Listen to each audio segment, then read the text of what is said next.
Hi everyone, welcome back to my channel. Today we are going to be talking about my picks for my favorite horror movie couples. And I do have to say a quick spoiler warning for the movies that these couples are a part of, as I think that it is important to talk about some key plot points in those films in order to properly tell their love stories. So the first couple that I want to talk about is Bev and Ben from the It films. This couple definitely took a long time to finally get together, but if it were up to Ben, he would have already been dating Bev when they were still very young, because I think it was love at first sight for him. She was one of the only people that was really kind to him while he was a new student in Derry, and I think that is probably due to the fact that she is also bullied herself, so she is not the type that's going to bully other people. And I think that he just appreciated that kindness when he wasn't really getting it from anyone else. He actually wrote her a little poem on a postcard, and she unfortunately thinks that it is from Bill, one of their other friends, who she has some elementary school kind of history with. And she does spend all of it, chapter one, really being fixated on Bill, unfortunately for Ben. However, 27 years later, they all have to reunite after Pennywise comes back, and they finally get to see each other again for the first time. And she ends up finding out that it was actually Ben who wrote that postcard all that time ago. And he never really got a chance to forget Beverly. Most of the other Losers Club members had forgotten each other due to the fact that they had moved far away, and it was just kind of some supernatural type of thing that made them all forget about each other. But he couldn't do that due to the fact that he kept that postcard in his wallet for all those years because he really did love her so, so much. And it is very obvious at the end of the film, after they have found their way back to each other after battling Pennywise, that they are going to be in a relationship and hopefully have a lifetime of happiness together. It was a relationship that was 27 years in the making, but I am just happy that they finally got together in the end. So the next couple that I want to talk about is Larry and Gwen from The Wolfman. Not all couples have happy endings, and that is the case, unfortunately, for this couple. So Larry sees Gwen for the first time through his telescope when she is working at her father's store, and he just knows that he has got to go meet her because he just thinks that she is so beautiful. So he goes in there and he's acting like he wants to purchase things, but it's mainly just so he can talk to her. And he does find out that she is engaged to someone else, but she still does agree to spend time with him later on that evening. And so the two of them, along with her friend, go to this traveling fortune teller so the friend can get her palm read. However, they find out that there is some life-threatening stuff that is going to be coming their way. And they are in the woods and they get attacked by a creature, and he ends up getting bitten by what is a werewolf. So it is obvious that he is fated to become a werewolf as well. So he tries to, distance himself from her a lot and give her this amulet for protection. But they just have this strong connection and they keep finding their way back to one another. And unfortunately, he does end up getting killed when he is the werewolf. And I just think that if things had gone differently, this couple could have really worked out because they did have a very strong connection.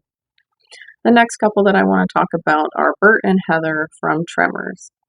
So this couple, we don't really get to find out how they got together in this film. They're just already together in the start of the film. And I think that first and foremost, they are both just really funny characters. They're very spunky, and they bring that out of each other even more so. But I love that they are both survivalists together. They have their own bunker filled with artillery and just the most insane weaponry you could think of having. They have it all. And I just think that they are a very good match together. And they're honestly such an important part of that first film. I think that Bert isn't the main character in there, but he acts like he is, and he's just such a fan favorite. And I think as a couple, they are really strong. However, unfortunately, they do not end up staying together after that first film. And honestly, I don't know if they just wanted to write her out or if maybe Reba McEntire had too much going on to be able to come back for another film. But I really wish that they would have continued that relationship because I really liked them. The next couple that I want to talk about is John and Molly from Halloween H2O. This has been one of my favorite horror couples for years and years, and it's a really underrated couple. I don't really hear anyone ever talk about the two of them. But in this one, we actually don't get to see how their relationship starts either. They are already together in this one. But it is clear that they are both pretty smitten with one another. And John is very good at making her laugh and smile. He cares about trying to do things for her, like plan a Halloween party for her, as well as another couple of their friends.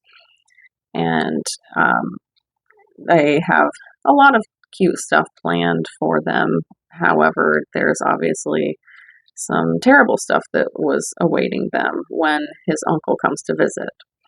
So, honestly, what really makes them one of my favorite horror couples is everything that happens after Michael comes to their prep school. And there are a couple different scenes where each of them are cornered by Michael, and the other one has the opportunity to try to get away while Michael is busy with the other one of them. However, they don't go and try to flee or anything. They stand up for one another. And I think that that is just really awesome because we definitely see other couples in horror that it doesn't go that way. And the other one will be a lot more opportunistic and let their partner just be attacked by whatever it is. But that's not the case with these two. They keep coming back to each other. And I really wish that we would have gotten to see more of this couple. Obviously, Resurrection just really dropped the ball on a lot of things. And this is one of those things as well, because I wanted to know where it went with them. Honestly, I think that they could have had the staying power for sure. The next couple that I want to talk about is Chucky and Tiffany from the Child's Play franchise. So I think this one is the perfect representation of the couple that slays together, stays together. This couple has been together for a very long time, back even when it was Charles Lee Ray in his human form and not in the Chucky doll. They had been together at that point, and they would slay together to get their kicks, essentially. And it ends up that obviously he gets transferred into the Chucky doll, and Tiffany spends years trying to find him, and then she finally does find him. And she wants to commit to him, and she thinks that he wants to commit to her as well when she finds a ring on him. However, it was just one that he took off of someone that he had killed, and he had no intention of marrying her. So she was very upset by this, and it ends up that he kills her and ends up putting her into a different doll as well. And honestly, it's just a very, very toxic relationship throughout the course of the films and for what I've seen of the TV series as well. But I think that it is one of the most iconic couples in horror easily. I think it's probably one of the ones, if not the one, that all of the people think about as far as horror couples go. And they will just be, iconic forever. The next one that I want to talk about is Gale and Dewey from the Scream franchise. So this couple has been through a lot together. In this first film, we see mostly just like a flirtationship kind of situation going on between them. And I think that Gale does lean into it a little bit more so she can get some more information from him as far as the Woodsboro killings go. But I do think that there was still an attraction there for him as well. And by the end of that one, going into the second film, we see that they are in more of a strained relationship. She has had her career flourish after the book that she had written about the Woodsboro murders. However, she had written something in there that kind of embarrassed Dewey and made him feel bad about himself to a certain extent. And so they are kind of at odds in the beginning of the film. However, they start doing what they do best, and that is trying to solve the murders together. And when she sees that he actually survived his ghost face attack at the end of that film, she goes into that ambulance with him because that's all she cares about at that point is his safety. And then in Scream 3, we see that they are not together yet again. And it is because of the fact that she did stay with him in Woodsboro for a while and tried to nurse him back to health, but she can't really stay in such a small town like Woodsboro forever because she's got so many career opportunities in bigger cities. And she has taken those and ran with them, really. And he has relocated to the city as well, and he is working on the set of Stab 3, so he can kind of tell them about what really happened, and they can make it more of an authentic movie from that. And he's also sort of like an additional bodyguard for one of the actresses on the film. And that is something that definitely seems to make Gale jealous. And then they continue to, try to solve the murders in this movie as well. And by the end of the film, we do see that they are engaged. Essentially, Dewey says that he just doesn't think that it's ever going to work, but, why not try? So then we jump years into the future for Scream 4, and they have been married to each other for a long time, and they are living in Woodsboro once again. And this time, Dewey's career has flourished. He has become the sheriff of Woodsboro.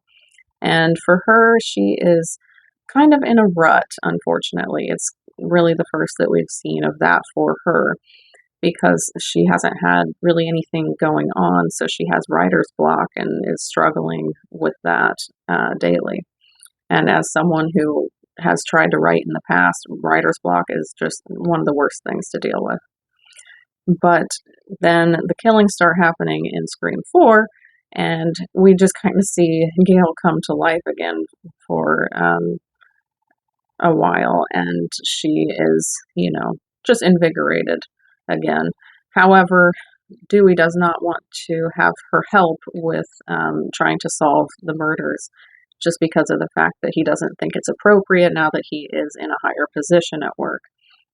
And that's something that really does bother Gale. And they are just a lot more strained in their relationship, I think, in this film overall. And then we move to Scream 5, which is the last one for the two of them together. And in this one, we do see that they are not together anymore, and her career is back to flourishing. She is the host of a important morning show, probably on a major network, by the way it seems. And unfortunately for Dewey, he is no longer the sheriff of Woodsboro. They had him step down due to the fact that he was really depressed over not being with Gale anymore. It just took a toll on him, and he couldn't even do his work properly. And it ended up that he had gone to New York with her for that job opportunity that she had, but he couldn't really stay there. He doesn't belong there, he didn't feel like, and he just left without really saying anything to Gale. And you can tell that they both very much love each other. It's just they are not really in a good spot at all because of that issue that they had in New York. And unfortunately, Dewey does pass away in Scream 5. But I think that, despite how different they are as a couple, they really do love each other very much, and they bring something good out of each other. And, you get to see that even more with the fact that the actors that portrayed them were together for a time. I think that chemistry is very real. So the last couple that I want to talk about, and the one that I do think is the best horror movie couple easily, would be Ed and Lorraine Warren from the Conjuring franchise. So I know that there are lots of controversial things that you can read up on about the actual Ed and Lorraine Warren. So I am just strictly talking about how they are in the films. And they have this unbelievable chemistry between, Patrick Wilson and Vera Farmiga. It's just awesome to watch. So we do get to find out in the events of the third Conjuring film how the two of them met. And it was actually at the movies because he was working there and she was going with her friends to see something. And they end up going to a park together and a rainstorm hits and they end up having to stay under a gazebo together to hide from that rain until it's over with, and they end up kissing. And we also get to find out that a reason that Lorraine wanted to marry Ed would be the fact that she has been dealing with supernatural gifts all of her life, and no one really believed her as far as that goes, but he did. And she believed him in the things that he had seen in the past as well. He had never seen anything nearly to the extent that she had, but he had gone through his own experiences as well. So I just think that that worked for them to really have someone that believed in them. That's an important thing for sure. So they definitely had a quick relationship before they led into their marriage. They got married very young and they just knew that they wanted to be together forever. Then they ended up having their beautiful daughter Judy together, and really they just spent their lives trying to help different families out that were dealing with supernatural evil the best way that they could, and while they are very devout people as well. And I love how good of people they are in these films. And I think something that's so special about the Conjuring universe would be the fact that they are very scary films, in my opinion, but there is just this overwhelming love that you feel from these films. And it's mainly due to the insane connection that Ed and Lorraine Warren have together. But I want to know your thoughts down in the comments. Did you agree with my picks for these couples, or would you have put some other couples in their places? Let me know all that down below. If you enjoyed this video, please leave a like on it and consider subscribing if you haven't yet for more horror content. I do post 2 new videos each week. You can follow me on Instagram for updates on my channel as well as additional horror content.